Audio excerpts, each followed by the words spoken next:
Kate Lawler, thank you so much for joining me today. Do you mind starting by just doing a brief intro to yourself, just in case there's anybody who doesn't know who you are?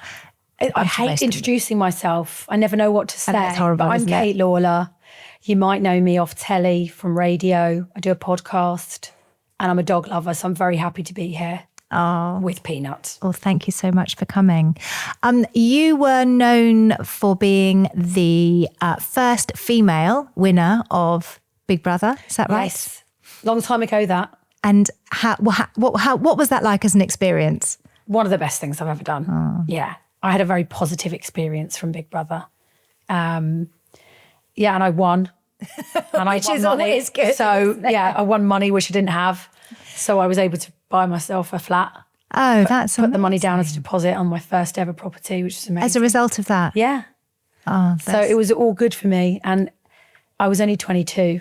I felt really old when I went in, but I was only 22 and I'd only just turned 22. And that launched your career? Yeah. It was a really hectic time afterwards. The career has been like very up and down. But as of 2007, I think it was a very wild 5 years post Big Brother. But from 2007, I got into radio and then, it's just gone from strength to strength, if I can speak properly. It's just gone from strength to strength. And I've done radio and TV and podcasting. And my life now is very chaotic because I have 2 dogs and a child. And I also work a lot. But I wouldn't have it any other way because I don't think I could just be a parent and I couldn't just do one thing. Like I love the freedom of being a freelancer and every day is different. Like today I'm here recording a podcast in my dream house. Yesterday I was at an awards. Do you know what I mean? Like it's just every day is different. So it's really good fun. And you've also been a big advocate for women's health and women's kind of issues. Is that right? Yeah, I feel like I do speak quite honestly about what I'm going through as a woman. Like my pregnancy was was good. I had a good birth. I had a terrible first year of motherhood combined with the most incredible feelings of love that I've ever had. Like I had postnatal depression. But for a long time, I didn't want children. So I was, I was an advocate for women who were child-free by choice because I didn't want kids and I thought that was completely normal. And I still believe that it is normal to not want children. So I still am a proud parent and an advocate for women who choose not to be parents to humans. And then more recently, because I'm in a hormonal hurricane, I have briefly touched on perimenopause and menopause. But I, for some reason, have not, I reckon, spoken at length as much as I probably should have, using my platform for good. And I don't know why that is. I think it's because I've been in perimenopause for a few years and I felt ashamed and embarrassed and like it was going to age me and it was going to stop me getting work. You're not the first person. You're not the first person to have said that. Am I not? No, I think it's really. I feel quite cross with myself that I've not wanted to talk about it more, but I'm just going to now because honestly, it's like a proper shitstorm at the minute, and it's got worse. I'm in a really like. I don't know, like it's got worse. So like, I'm like, right.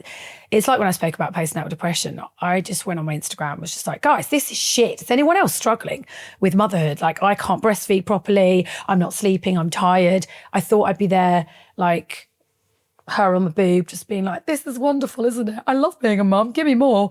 And I wasn't, but I just had to kind of open up to my Instagram family, and by doing so it helped me and it helped others as well, which was great. And so hopefully us talking about this, I hope that's the idea. So do you mind talking about kind of what's happened so far, where you're at now? Oh, where do I begin, babe? Do you know what? Some people really do sail through it, don't they? It's not fair. It is not fair. It's like everything, isn't it? It's like, you know, periods and pregnancy and postnatally and everything. It's just not. It's a lottery. It's a lottery. Yeah. And there's nothing really you can do about that. It is what it is. Yeah, it's funny, isn't it? How we all have different experiences. But I think my perimenopausal symptoms began like a year after I had Noah. So I'd had a year of postnatal depression, and I have a feeling it was like 6 months of all right times, and then it all started. And I don't know how true this is. I've done a lot of reading, but I've since found out that, I don't know, you know more about this than me, but does postnatal depression exacerbate perimenopause symptoms? If you have postnatal depression, it can make you more likely to experience some of the symptoms that perimenopause brings. I think because what postnatal depression kind of tells us is that you have a brain that is sensitive to hormonal change. Yeah. And that's the same with perimenopause and menopause. So some brains are more sensitive to hormone changes than others. Brilliant. Great. So Sorry. I knew it. Sorry. It's just obvious though, isn't it? Because I thought, why I had postnatal depression and why am I finding this bit? It's like the hardest transition of my life. I feel like postnatal depression was I kind of knew what was happening. I was aware of what postnatal depression was. I was getting therapy and I was on medication and I could see light at the end of the tunnel. I feel with perimenopause and menopause, it's like I don't know what's happening to me. I feel completely like I've lost who I am as a person. I feel like, no, I have. Like I feel so different to who I was. I like that the symptoms are like, there's so many, but like, yeah, I feel like I've lost who I am. I feel like I'm a completely different person. I'm a completely different wife. That's hard because I think my husband really struggles with how I am. He's convinced I've got ADHD, but I'm like, oh, hang on, it's my concentration. That's probably another symptom. Because the symptoms are endless. Like my symptoms started with heart palpitations and insomnia. Then I got hair thinning. My anxiety heightened. I was diagnosed with generalized anxiety disorder 3 years ago, but then I was like, maybe it wasn't even that. It's like perimenopause. My mood swings are so bad. I feel so sorry for my husband. I'm really irritable with him. And I spoke about this in our podcast, like the dogs will walk into the room and I'll be like, oh, I love you so much. My little girl will come in, I'll be like, you're the best thing ever. And he'll walk in, I'll be like, oh God. Jeez, God. Be like, do you want a coffee? I'm like, stop asking me questions. It's like so nice to me. And I'm like, why do I take it out on you? I'm so aware of that. But I think because you don't have to be a caregiver to him, do you? And I think that's how we're programmed. Like, yeah, good point. And the periods were hard. My periods went from being very sporadic, like very kind of regular, but I hardly bled at all, once a month, every 4 to 5 weeks, to flooding every 2 weeks, like every 2 weeks, flooding. So then I got anemic and I didn't even realise, I didn't think to take iron because I'm me. So periods heavy, just low sex drive, dryness in my vagina. Hi guys. Sorry, don't want to hear that. But it's like that. Then there's like, yeah, heart palpitations, insomnia, all the brain stuff, brain fog. I actually think I'm going mental. Like I forgot my friend's child's name the other day and I forgot my best mate's surname. She did get married a couple of years ago. You've got everything, haven't you? It's really annoying. I've had a really annoying couple of years, but it has like the last 2 years have got worse. So like the first year it was just a few of the symptoms. And then I've really battled with HRT because there's such stigma around it. And when you tell your friends you're on HRT, some of them will go, oh, you should be on that. Really? Yeah. Still? What about a natural alternative? Really? Yeah, so every time I pump my estrogel on my legs, I'm like, oh my God, I'm scared. My breast pain, by the way, as well, that's another one. I can't actually cope with how painful my tits are on a day-to-day basis, like really badly painful. But I don't know if that's that. I felt like that happened after I started taking HRT. So then I come off it because I panicked. Oh wow! But then gosh, we've got a lot to sort out. I told you that there's a lot to unpack. So basically, I'm in a mess. We can do I need this. help. Okay, we can do this. Like, it's a lot of the symptoms have been alleviated by the HRT. So when did you start the HRT? 18 months ago. So let's rewind. I went to the doctors in, I think it was September 2022, because my legs were tingling. And because I have generalized anxiety disorder, I was like, I must have MS, so I'm going to go. And they did bloods, and the GP rung me. I was like walking my dog one afternoon. She was like, right, your bloods are, you're fine, you haven't got MS, but your follicle stimulating hormone is at 52. Oh, right, okay. I don't know if that's high. Yeah. Yeah, so So, and how old were you when that happened? 42. Okay. And she said, are you getting any of these symptoms? And literally went through all the symptoms. I was like, yes, yes, yes. She went, oh, right, well, then you're perimenopausal. And I was just like, oh. And you weren't expecting that? No, I was not. I don't know why, because when I was not 39, I went to a fertility clinic to see if I could have kids anyway. It was part of a podcast I was doing with my husband called Maybe Baby, where, we thought it'd be interesting to, explore parenthood, because I didn't want children and he did. So it was in a bit of a unique situation. Wow. So I was like, why don't we go to a fertility clinic? So we went, and I was told back then that my ovarian egg reserve was so low. I was like the bottom 5% for my age, and that I would probably go through early menopause. I didn't hear that. I think all I heard was, you better get on the baby train quick. Right. I think that was more like, I wasn't. So when she said you're perimenopausal, I was like, oh my gosh, why didn't I think that? I was told when I was 39 that I'd probably go through early menopause.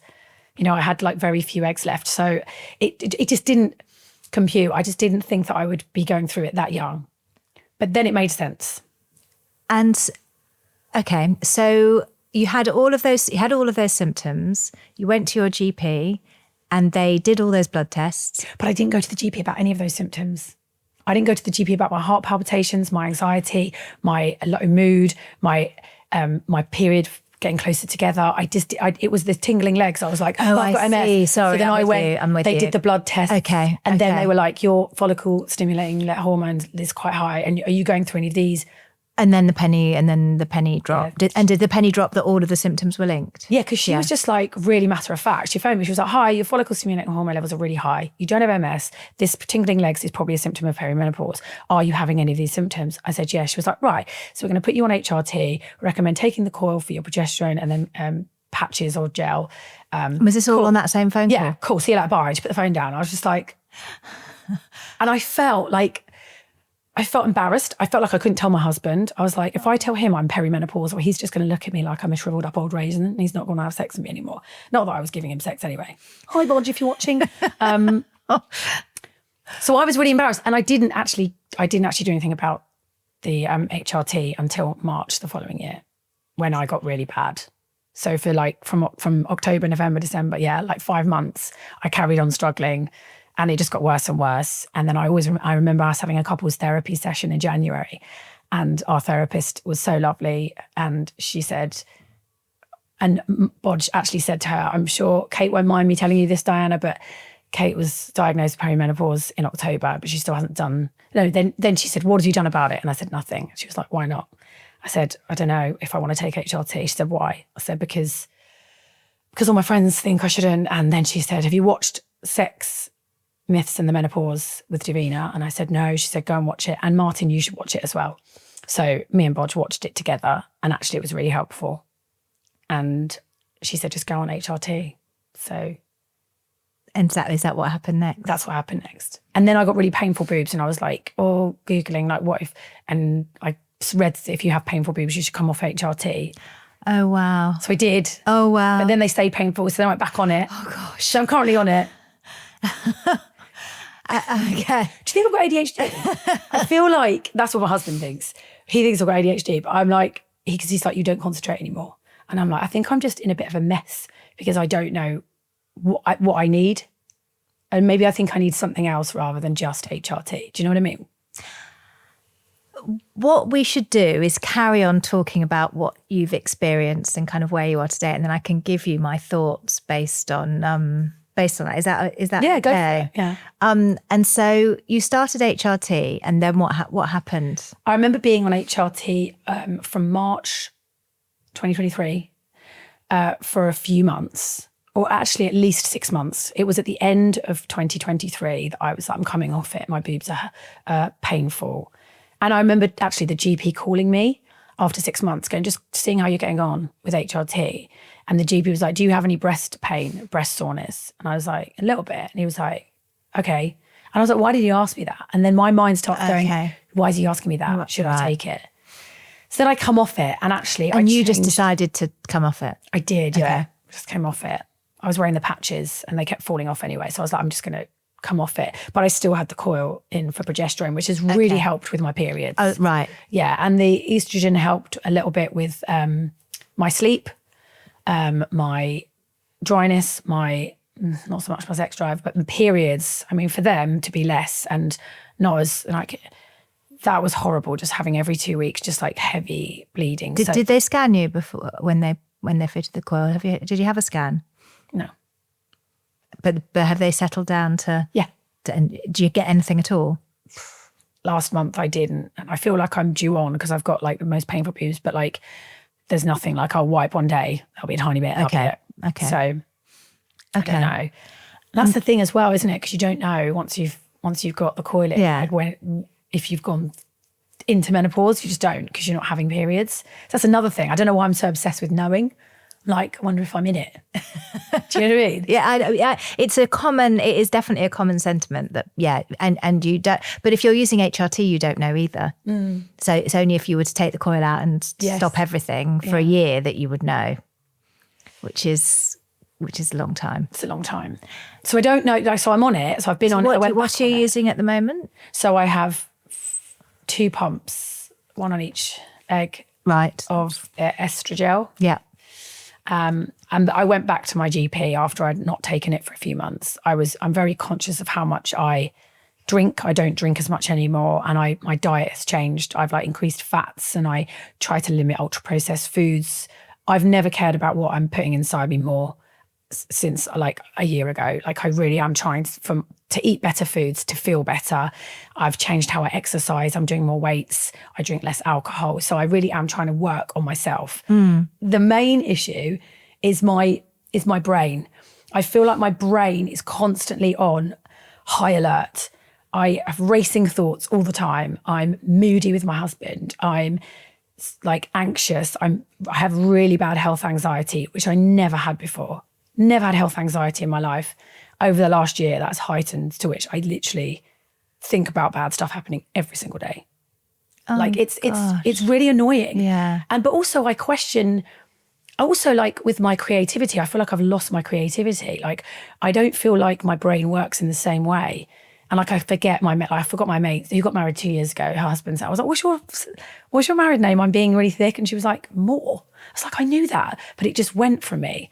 And so like it's a real tough existence, because you're like, I try and justify sometimes these feelings going, well, this is just getting old. It's just getting old. It's how like you are as a person. You're not as fun anymore. You're not as like creative anymore. And you are going to be moody because you're not young anymore. But then I'm like, what is it menopause? And what got better on the estrogen? Well, the estrogen, I mean, periods, but that's progesterone, isn't it? The estrogen, I felt like a little bit better, but I'm reluctant to put more on because I'm scared of putting more estrogen on, because I don't know, just fear of like what people say about it causing breast cancer and stuff. About breast cancer. Yeah. And I've got 2 cysts in my breast I found since I had come on HRT. Went and got them checked, they're benign. But I was like, oh, they've appeared since I started it, so should I stop? I'm constantly questioning everything. It's like the worst thing to be on if you have health anxiety, isn't it? Because you'll just meet someone one day and they'll go, have you tried alternatives to HRT? And you're like, why are you saying that to me? Like, that's just going to make me feel worse. And do you have any family history of any of breast issues or? No. My nan had ovarian cancer, but no breast issues. And you're otherwise fit and well? Yeah. I'm actually a really fit and healthy person. So there's 3 main hormones that we look at in perimenopause: estrogen, progesterone, testosterone. And it's a balance of all of those that can impact on symptom control. And it sounds like you've had a degree of symptom control, but not complete symptom control by any means. And the trouble is, because you've had that side effect of breast tenderness, it kind of makes you more worried about using more estrogen when it may be that increasing your estrogen might help. 2 pumps of estrogel is what we would call like a moderate dose. It's not a high dose.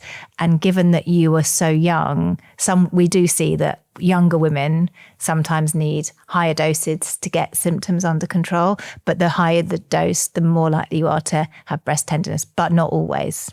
And sometimes that breast tenderness, you can have it for 6 months, you can have it for longer, and then it can just disappear overnight. Have you ever tried anything like starflower oil, or that can help with breast? I've got starflower oil at home. My husband did some reading and bought me starflower oil. This is when I came off HRT, and he was like, "What about this? I've read that it's really good," and I never took it, but I will. That can help.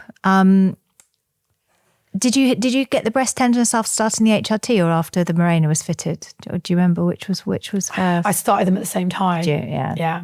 But then when I came off the estrogel, obviously the coil's still there. It was still painful. It was still painful. Yeah, so that's why I went back on it. I was like, well, it's not. Maybe I was just... Because perimenopause can give you breast tenderness. Estrogen can give you breast tenderness. And sometimes the Mirena can give you breast tenderness.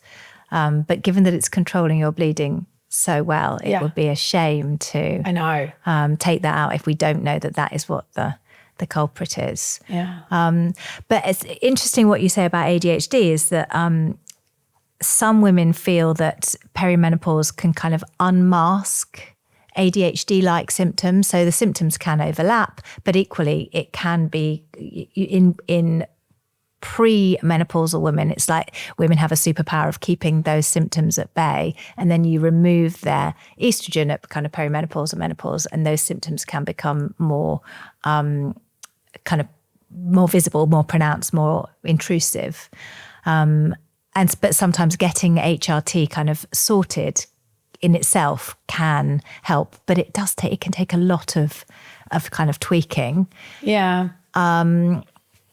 And then there's so progesterone. The Mirena is brilliant for endometrial control, and in theory you don't need additional progesterone, but progesterone systemically can sometimes have a really nice calming effect and can help with sleep, and can just kind of calm all of those kind of wired brain.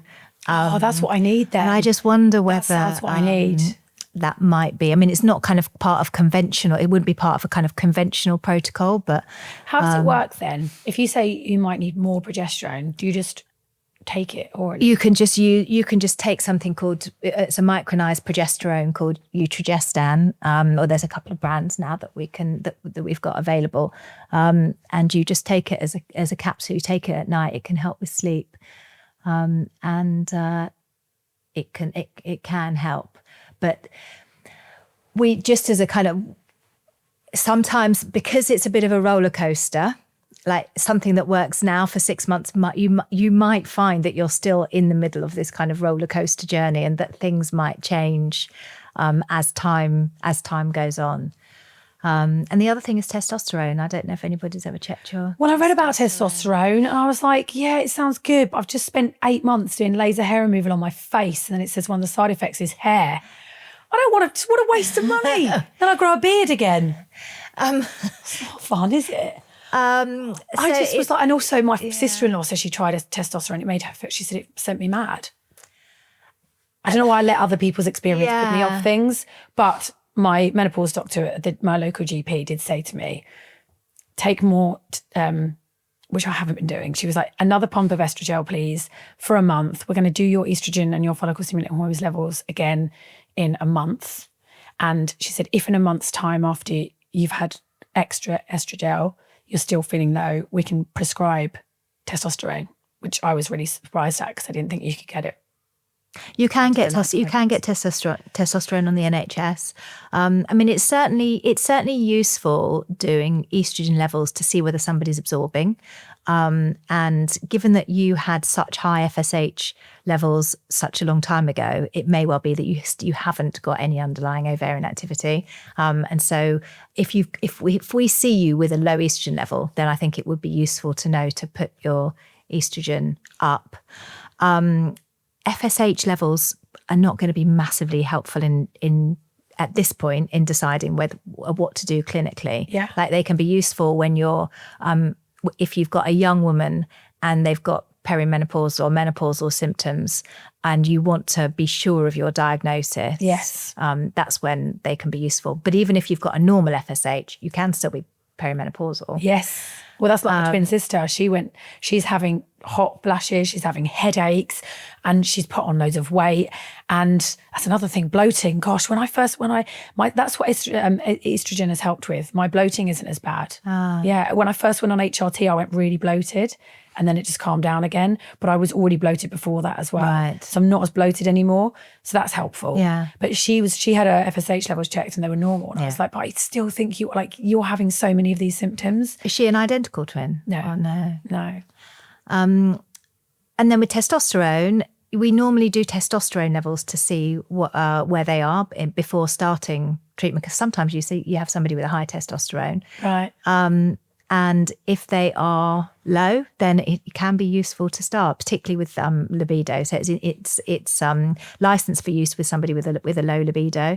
But anecdotally, there is a strong possibility that testosterone helps with lots of other things, including brain function, so cognitive function, thoughts, memories, so combating things like forgetfulness. But we don't have the data to prove it, so we can't kind of say categorically this will help with that. Right. But you can get testosterone on the NHS.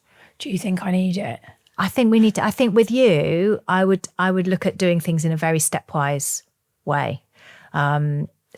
Because if you were to be given extra estrogen, add some progesterone, add some testosterone, I'm not going to know. You're not going to know. Mm-hmm. And if you get if you get side effects, you're not going to know what's caused it.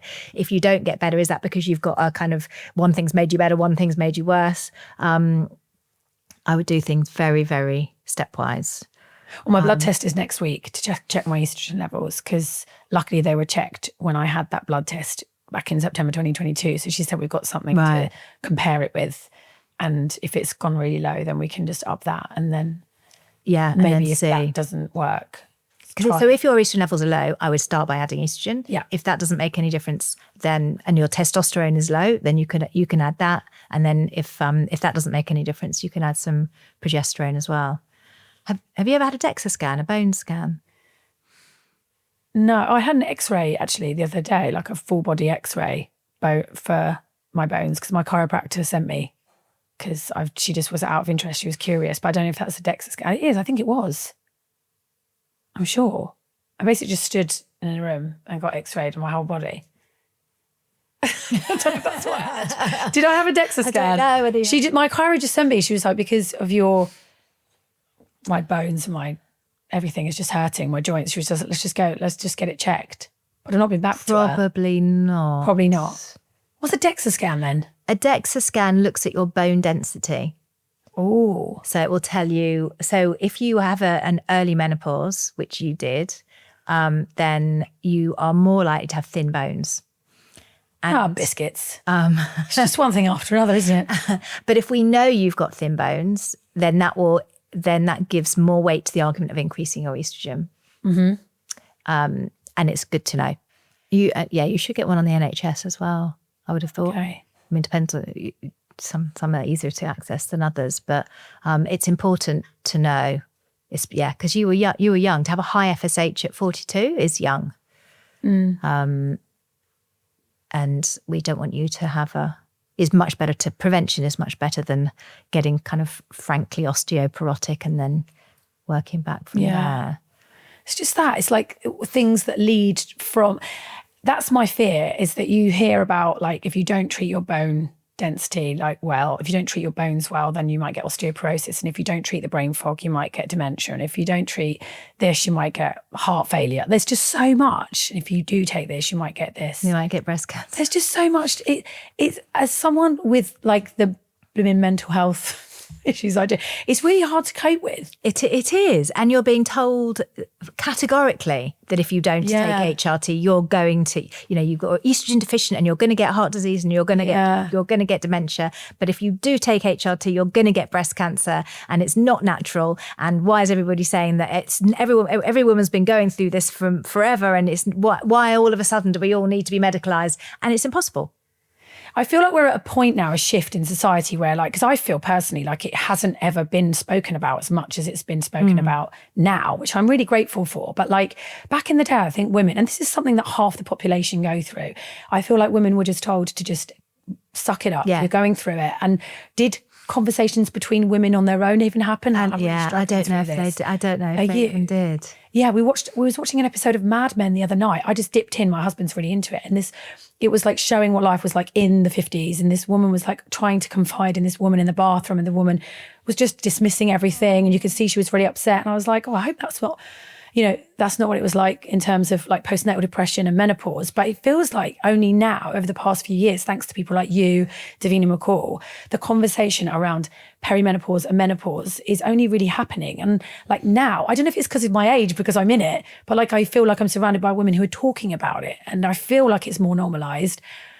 But at the same time, I just think we need more help, because half the population will go through this, and it is such a huge hormonal shift, and it can impact absolutely everything from your mental health to your physical health to your appearance to your relationship. It does. Honestly, I get emotional talking about it. I can feel myself welling up. It is. It's crazy. It is crazy, but it does need to be spoken about. Yeah, I mean, I suppose the thing is, we've all got to die of something, right? We've all got to die of something, and making women feel guilty about choices that they make, because it puts them at a slightly higher risk of one thing over another, like is just madness. Because we just need to do what makes us feel better. Would you like a tissue? Yeah, let's get you a tissue. I'm definitely due on my period. Definitely due on my period, aren't I? Dog cuddles always help. Yeah. State of it. It's hard. It is hard. It's hard. Do you know what I find? I almost feel like it's exhausting, because having the job that I have, I constantly have to mask. I'm okay. And at the moment, I just feel like I'm not. I feel like I'm a nightmare to live with. I feel sorry for my husband. I feel like paranoid. I feel so paranoid. I question everything I do. Like, does anyone like me? Do my friends do? I feel so lost with who I am. And I looked to my Instagram the other day, and that's when it really hit me. I looked back at like videos of me a couple of years ago and how happy I was. And I just thought, do you know what? I feel like I've changed so much, and I wish I could just be like the person I was.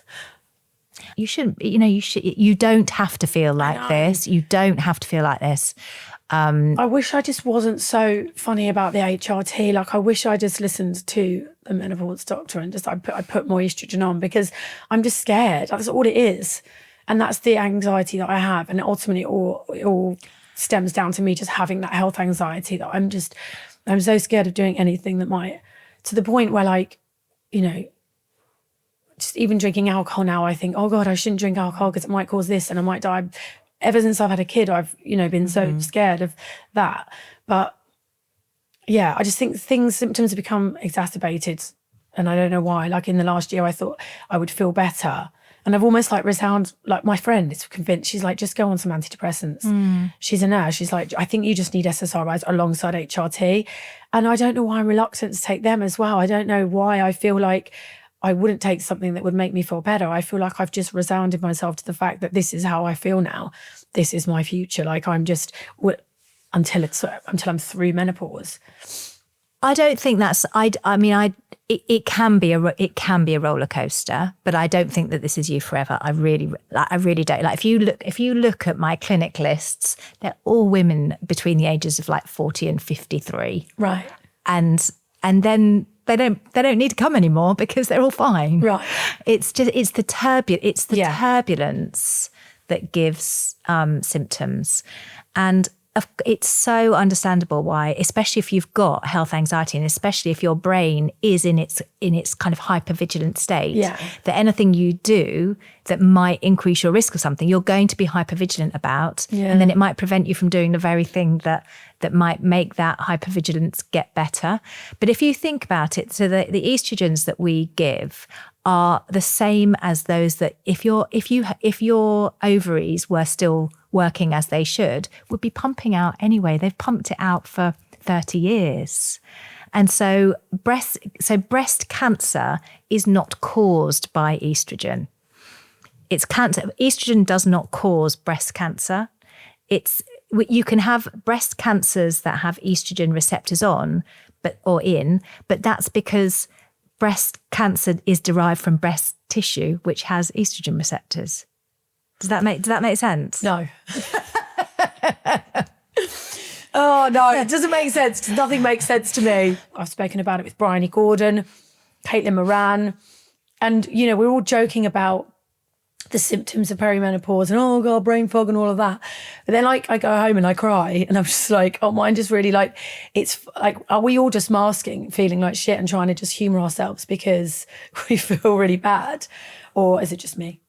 It's not just you. Yeah. It isn't just you. Should I just feel happier on estrogen? Is that the main, what's the main thing? But it may be that you just haven't got enough. Yeah. It could easily just be that you haven't got enough. Maybe the absorption as well. I do feel like the patches, I felt better on the patches than I did the gel, but the patches kept coming off. I remember we were at my mate's hen do and this patch was just hanging off by my bikini. We were all at a beach bar and in the end we had this patch.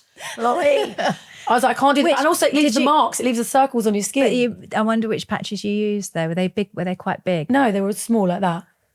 Like that big. Little round. I had to change it every 3 days. And that was annoying for me because I couldn't remember which day at least with the gel, you do it every night. So it was like every 3 days, twice a week I changed it. It was on the 4th day and then it was on the 3rd day. Do you see what I mean? And I was like, this is too much for me. I don't even, I can't remember to do anything. So asking me to change a patch twice a week. So then I went on to the gel, but I have a feeling maybe I'm not absorbing it as much. So I do remember feeling instantly better. And I don't know if it was psychosomatic, but I felt better when I was on the patches. I did. And then the boob pains, that scared me. So I came off it. And then when I went back on it, I was just like, it's easier just to do the gel. We can try all these. I mean, we can try all these different things. So the patches can be great. They can come off, especially if you moisturise beforehand. But the the Estradiol patches are good at sticking. I think maybe it was exercise and I went to hot Pilates quite a lot and that makes you sweat. And that can make that's what the issue was. It was always when I was... Are you still going to hot Pilates? I don't do as much anymore. Yeah. I wish I could, but I just don't have time. So you could try going back on those. But I think there's so many things to get my hands on you and just make all these changes. I just want to feel happy again. I want to feel like me again. And I want my husband to kind of I want his wife to come back, basically, the person he married to come back. And there is a role for there. You're just going back to SSRI. There is a role for SSRIs, but I think we should use them when we are convinced that your hormones are sorted. And there's CBT, there's hypnotherapy, there's other things that you can use to kind of help get through this turbulent time. It is a turbulent time. That's another thing. I was put on SSRIs in 2023 before I'd actually had the doctor tell me that I was, what was it before? Basically, I went with anxiety and they were like, you need SSRIs, but there was no talk of perimenopause. And so I went on them for 3 months and I was just like, I just have so many other symptoms. I don't think it's this. I think something else.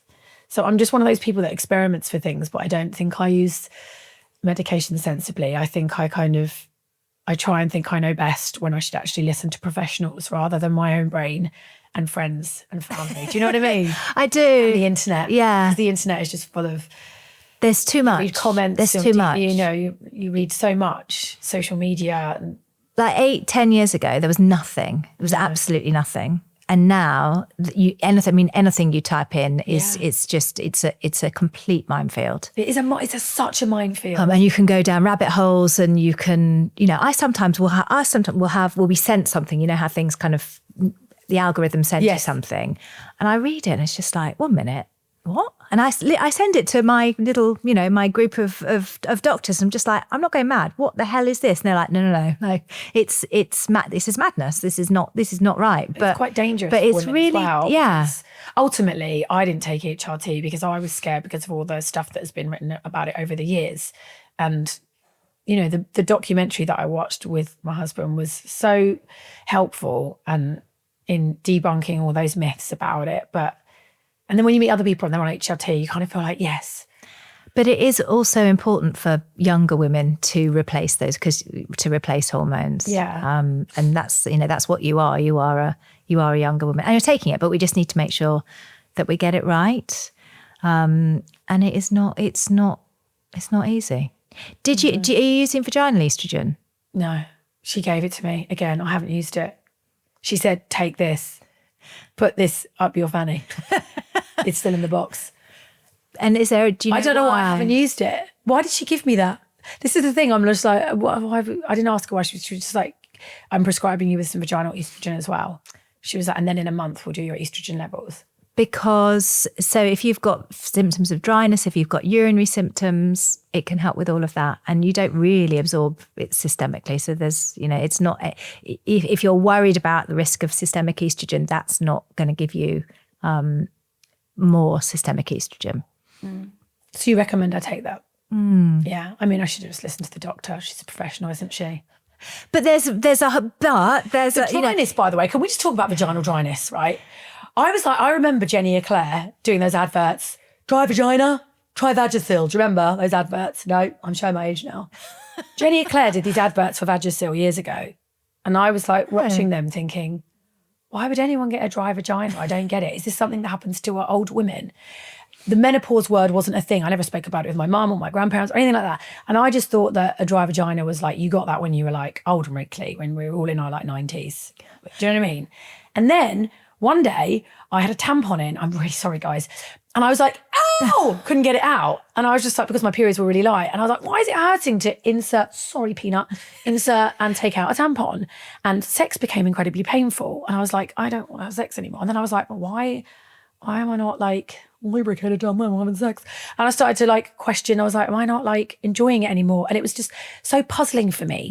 When you don't know that you are in the perimenopause, but all these things are happening to you, you're like, why am I having heart palpitations? I went to see a cardiologist because I was like, I'm getting heart palpitations. And they did all these examinations. I had to get on a treadmill and he was like turning it up and putting it like that. And I was just like, all these wires. So I was like, I'm going to have a heart attack. He was like, you're so fit. He was like, your cardiovascular health is a joke. He was like, you are like an athlete. I told you. He was like, you're really healthy. And I was like, am I? It was music to my ears because obviously I think I'm really unhealthy. But he was like, it's interesting. He was like, I think you might need to take iron. He goes, try and take iron. And, he's like, it could be merit. But also the guys that saw me, the cardiologists who saw me, I was like, could it be perimenopause? And they were like, maybe. Oh, really? It was like, maybe, but let's go and send you for these echograms and all of these stuff first. And the heart palpitations have gone away. So I think the HRT has definitely helped with that. And sometimes symptoms just go on their own as well. Yeah. Like it's whatever symptom they're going to chuck at you that month almost. Like symptoms do come and go, but maybe the estrogen's made it go away. And it's right to exclude other causes. It is definitely, especially with like cardiological causes. It's definitely the right thing to do. But yeah, I mean, vaginal dryness and urinary symptoms are UTIs. No. So you're more likely to get urinary tract infections. I've been lucky with that.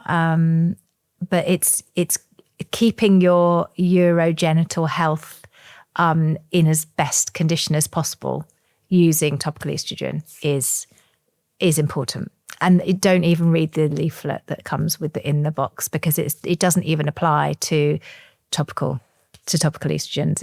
They just copied and pasted from the old. They can match to that and burn it straight away, so I don't even have to look at it. Yeah, I mean, the thing is, like nothing is risk free. Like your journey across London to here is nothing. Like nothing is risk free, but living is risky, right? Like if being alive, but it's just balancing. Which is what is it more risky for you to take HRT than not take HRT? Because not taking HRT also has risk. And so I would say for you, it's a no-brainer. Like the risk to you of not taking HRT is greater than the risk of taking HRT. But it'll just we've just got to. It's going to be a bit of perseverance and trying different things and what a journey. What works and seeing what doesn't. But it is not fun. No. But you are not alone feeling like that, and you are not going mad, and you're not losing the plot, and you're not the person that you were before. But your brain chemistry has shifted because of fluctuations in. Yeah. The main thing I want to feel is hormones. just like less anxious and less irritable. I really try with my husband. But this morning there was like the Royal Mail cards that get posted through your door when you're not in. And there was one on the kitchen. I was like, what's this? I was like, oh, next. I was like, that's my package from like the clothes. I'm receiving like 2 big bags of clothes from Next. And I run outside and they weren't there because it said bins, right? All I saw was Next and then I saw bins. And then I was like, those are my parcels. I ran outside and I was like, they've gone. Someone's stolen my Next packages. And Bodge's just like, calm down. There was no packages there. It says next to the bins. And it's 2 packages that are by there. So I just flew off the handle because I thought these packages from a clothes shop were by the bins. But he was like, if you just take a minute and just read it properly, it just says that there's 2 boxes that are in our house. He put next to the bins. I just want to fly off the handle less. Do you know what I mean? I think you'll get there. I used to be this agate. No. I hate it. I just want to feel calm. I want to feel like waking up and not just feeling like, and like even when you lay in bed at night, do you know what I mean? Like your brain can't turn off. What I want to think about, I envisage like a palm tree and some white sand and that's what I try and do when I need to sleep. Just that image of a beautiful desert island and all you can hear is the waves just like gently crashing against the shore. So that sends me to sleep. That's my place I go to and it actually does work. But before that, it's like, when they speed up the junctions of that Tokyo crossing, all the lights, and it's like a time lapse. That's basically what's going on in my head. I do take on a lot of work because I'm a freelancer. I say yes to everything because I'm also paranoid. I'm like, oh God, when's this all going to stop? When's it going to end? Yeah. So I really do try and take everything that comes to me. But it also means that like the last few weeks I've been working every night. Bodge and I don't ever sit down in the evenings together. I'm like on my laptop, on my phone editing, and the weekends I'm filming stuff because during the week I just don't have time. And yeah, I do work hard. And maybe I think it's another thing to just kind of factor in is just blocking out time that you do not work. That's really different. I know. I'll see a space in the diary and I'll fill it. And yeah. I'll go, oh, I could do it then. Like there was a window just after this podcast, there's someone else that wanted to do an interview. And I was like, yeah, there's an hour, I'll do it. And then I realised that actually that hour I'll be travelling and I'll be on the train. Why did I do that? I can't be underground. I can't do that. And I was like, I'll do it when I get home. And then I've got stuff to film before I do school pickup. So then I was like, can I move it to Monday? And my agent was like, that's the best thing for you to do today rather than trying to squeeze everything in. But yeah, it is quite full on. I think you probably need to. But in fact, I do think you need to. There's no probably. Just be honest. There's no probably about Kate, it. You need to for your own sanity. You do. Human beings are not designed to wake up at 6 a.m. and go to 10 o'clock at night without stopping, without their brain stopping. And that's what we do. But it's not healthy.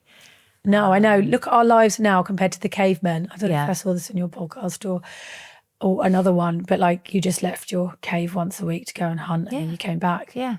All right, I'll take your And there's no advice on screen. There's no screens. You're in the present, or if you're not in the present, you're just literally thinking about, where's your next pile of wood coming from? Where's your next meal coming from? Is everybody safe? But there's not. It's so high. We're designed to cope with acute stress, so we are beautifully designed to cope with one stressful event, but we are not designed to cope with chronic stress. And that's what we're all kind of under at the moment. But you in particular, because you're working and your brain is like bum, bum, bum, bum, bum, bum, bum, all day and all night. Do you think it's chronic stress? See, I think, yesterday I got asked, I went for a consultation for Botox because it looks like a wrinkly old ball bag. And he went, are you stressed? And I went, no more than your average Just person. for the record, it does not look like a wrinkly old ball bag. You look about 12. He went, are you stressed? And I was like, I mean, yeah, but who isn't stressed these days? So I'm just like, this is life, isn't it? You run a house, you have a child, you take them to school, you pick them up from school, you have dogs, you walk them, you do your work. I'm just... When you're out on your dog walks, are you working at the same time? Yeah. Yes. Sometimes I'll call a friend. but not all the time. Sometimes I'm just like, it's more life admin. It's like, oh shit, my emails, I haven't checked them in a day. And I've got about 95 unread emails, unsubscribed from all those things I signed up for, try and rearrange appointments. I mean, you saw me just now. I was like, oh shit, I've just said to someone I can't do something because I got the day wrong. I got the 14th and the 15th of October mixed up. So yeah, I do think, I mean, my husband is convinced I need a PA. He's like, well, you just need someone to help you. And I'm You can get these apps now, can't you, that filter through I've only seen that it seems to know that I need this. This is not a recommendation because I haven't used it yet. Okay. But it filters through all your emails and deals with everything. What do you mean it deals with them? It's AI. And I mean, I thought it gets it wrong when you delete I know. I don't know. I don't know if it's any good. Maybe people can tell us if it's any good. Yeah. But if that works, I want it. I need it.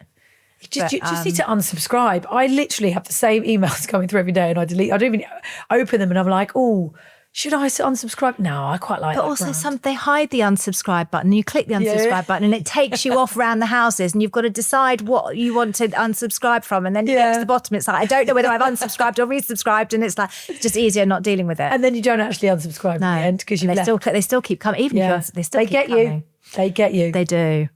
Yeah, but I do think, as hard as it might be, you need an hour a day where you are not doing anything other than like nourishing yourself in either like eating a nice meal or going for a walk in nature with no interruptions. No phone. Yeah, my friend goes and lays down in a dark room and actually closes her eyes and sometimes naps for 1 hour a day. She's like, if I don't do that, I don't function as a human being. I was like, I'd love to have an hour where I did that. Well, I kind of do. It's at night time. It's when I go to bed. But that's that doesn't count. Just get into bed and lay there in a dark room. That doesn't count. Does it not? That does not count. No. 7-8 hours sleep a night. Okay.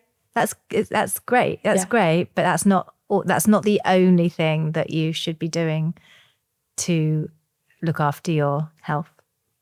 It's one of the things, but not the only thing. Oh, this has been very eye-opening. There's just a lot to do, isn't there? There's a lot to do. And I find stuff like this overwhelming because I'm like, oh, I still got, like, I just would like to click my fingers and feel back to normal again, but it's not as easy as that, is it? God, sometimes I just wish I was a bloke. I just wish I was a man because they have it so much easier. Yeah, but then they're like, I don't know, I wouldn't really want to be a man. I'd be a nice man. No offence. I'd be a nice man with a big willy. I reckon I'd have a massive, I'd have a big one, wouldn't I? I just wouldn't want to be kind of like big and hairy. No, you're right. You're right. I'm hairy enough. I don't need to be big.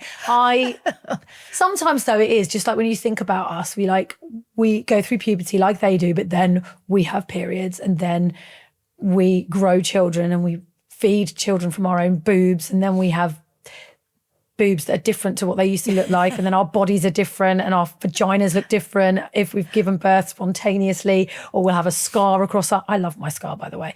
But then we go through the menopause, perimenopause and menopause. Like it's just never ending, isn't it? It does end at menopause. Then you're in status quo. Yeah, so it's like the first 13 years, 14 years of our life are great, then the last 14 years or whatever, 15. But in between bit that we just have to deal with so much. It's chaos. And yeah, I like genuinely, I find it so lovely when somebody has a baby that I know and they have a really good time in that first year. But also I feel like really like, oh God, I wish that could have been me sometimes. And I hate feeling like that because I shouldn't. It's not like jealousy thing, but it's like also when people tell me that they're having another baby and I'm like, wow, like, to have been so confident enough and strong enough. Sometimes I feel like I'm a bit weak for not having another baby because I feel like I couldn't do it again. Do you know what I mean? Like, but then they're like, oh, having another baby. And then I find it when people are breezing through the menopause, I'm like, God. But you've got a brain that is hormone sensitive. That's what you've got. And it could be your superpower, you know, the fact that you can do all these different things all at the same time. And I can't do all these things at the same time. My husband would literally be like, stop trying to do everything at the same time. It's kind of flipping on its head. I think it is a superpower, but it can also be overwhelming. I love that you've described it as a superpower. It's nice. Well, I think it's true. A positive way of looking at it. I think it's true, but it's just kind of managing it. Be nice to come back in a year, talk to you. Yeah. When you're all fit. See where I'm at. Yeah. And be like, wow, here's what you need to do if you're going through hell. Yeah. It's yeah. I hate the thought of people like in that turmoil of not knowing whether to take something, not knowing what not to take something, and then even that, and then that's stressful, and that's adding another layer of stress on top of it, and it's just like, oh, yeah, I can't bear it. I can't bear it. No, it's hard, but I genuinely think that I was really excited to come here and talk to you because I thought, do you know what? I'll open up, I'll see what she says, and hopefully there is going to be an answer. Did I say what you thought I was going to say? No, I didn't know how it was going to go. I was just hoping that I was going to like ask you questions and you were going to give me answers, and then I was going to go away and deal with them. But instead, it's kind of like, I felt like it was just going to be more question and answer. Oh, what about this? What about this? But instead, I just broke down and cried and told you the truth. I just find the whole subject fascinating, and I could talk about it all day because it's such a big, complex life experience. And I just want to keep people chatting about it.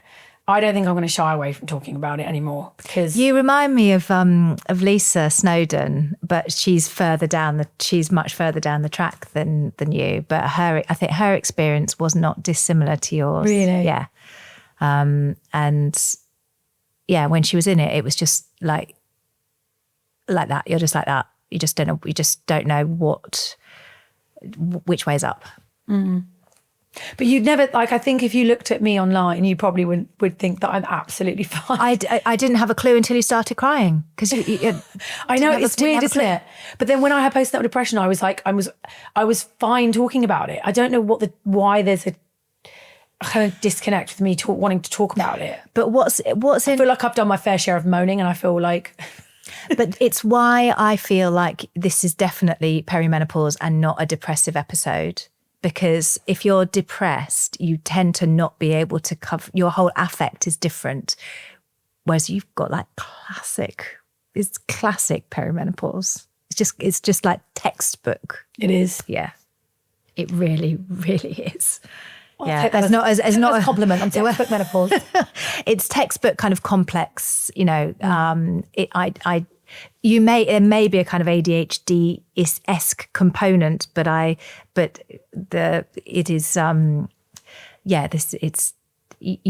your story, although as traumatic as it is what we see all day and every day. I think we've got a couple of questions. Do you mind answering a couple of questions? The first question is from Eloise. I've been on HRT for years, but don't feel like it's helping. Should I be looking for alternatives? We've kind of covered this, haven't we? Or am I likely just on the wrong dose of HRT? I'm not sure where to start making changes. So this is what we've covered a bit already. It's like, it is a roller coaster. What's worked for you previously isn't necessarily going to carry on working for you. Different products work for different people at different times and different dosages. So it is definitely worth speaking to somebody that knows what they're talking about and making adjustments. But also in the context of your lifestyle. Coffee, think about reducing coffee if you are anxious or not sleeping, looking at exercise, looking at your diet. I mean, you've got an amazing diet. Exercise really does help me feel better. Helps. I actually think that the hot Pilates or hot yoga, just being in a studio and doing all the stretching and sweating and stuff, like I haven't done that for a while, and I feel like it's kind of, I don't know if it's like a coincidence, but also I haven't done that for a while and my mood's plummeted. So exercise is great, even if you just get out in fresh air and walk and just look up and look out around and look at dogs. I mean, just watching dogs having a nice time in the park, chasing a ball, always makes you feel better. It does. But being outside is just can transform a day, can't it? So lots of different things to look at, not just HRT, but certainly HRT regime can be looked at. Finally, we've one more question sent in from Shreya. My teenage daughter's been asking me more questions about perimenopause, but I worry that I'm scaring her. How do I warn her of the symptoms she's likely to experience without her dreading what's to come? Oh, that's such a good question. It is. I'm almost the same. Like, I almost feel like that's how I feel about talking to Noah about when she has a child. Like, it might not always be sunshine and rainbows. And I feel the same about menopause. It's like, what's the best thing to do and how to approach the subject?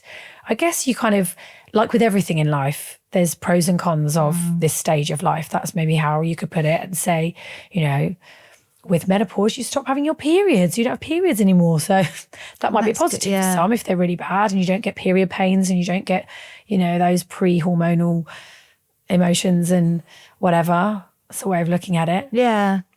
I think there's also like a kind of, you answer the questions honestly, but you only answer what you've been asked. So if somebody says to you, you know, what's your experience? You can just kind of be kind of you can talk about it simplistically rather than in too much detail, and also in the context that everybody has a different experience and some people, of course. Yeah, that's a good way of putting it though. But that's incredible that teenage daughter is asking about menopause. I didn't even know about it when I was a teenager. I don't think I even knew about it in my 20s. Genuinely, I don't think I'd heard of, or I just heard of this word but thought it was an old person thing, which is terrible. And it's really not. But the fact that teenage girls are asking about it, I mean, I think we will have to just be a little bit transparent. You know, it's going to happen everywhere. You will go through the menopause. And while some people sail through it, there are some symptoms which will make you feel a bit shitty, but don't swear in front of your child. That's really bad advice. But yeah, you might struggle as well. Yeah. Oh, well, Kate, thank you so much. Thanks for having me. Thank you for your time and your honesty and vulnerability, because I think women watching that will be relieved that they're not the only ones feeling like that, and we'll get you sorted. Thank you. Yeah, it's been lovely. It's been like a free therapy. So thanks for that. Oh, no, it's a pleasure.